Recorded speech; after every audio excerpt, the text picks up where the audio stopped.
বর্তমান সময়ে জনপ্রিয় জুটি আরশ খান ও তানিয়া বৃষ্টি। দিন দিন বাংলা নাটকের জনপ্রিয়তা বেড়েই চলেছে। সেই ধারাবাহিকতায় আবারও নতুন নাটক নিয়ে হাজির হয়েছেন জনপ্রিয় এই জুটি।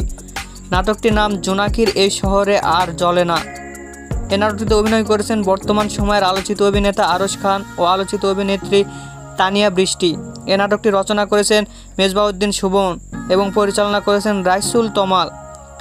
এই নাটকটি খুব শীঘ্রই বিন্দু ভিশন ইউটিউব চ্যানেলে প্রকাশিত হবে। আপনারা দেখতে চাইলে অবশ্যই বিন্দু ভিশন ইউটিউব চ্যানেলে চোখ রাখুন এবং নিয়মিত নতুন নতুন নাটকের আপডেট পেতে হলে অবশ্যই চ্যানেলটিকে সাবস্ক্রাইব করে রাখুন। পরবর্তী ভিডিওর জন্য অপেক্ষা করুন। ধন্যবাদ।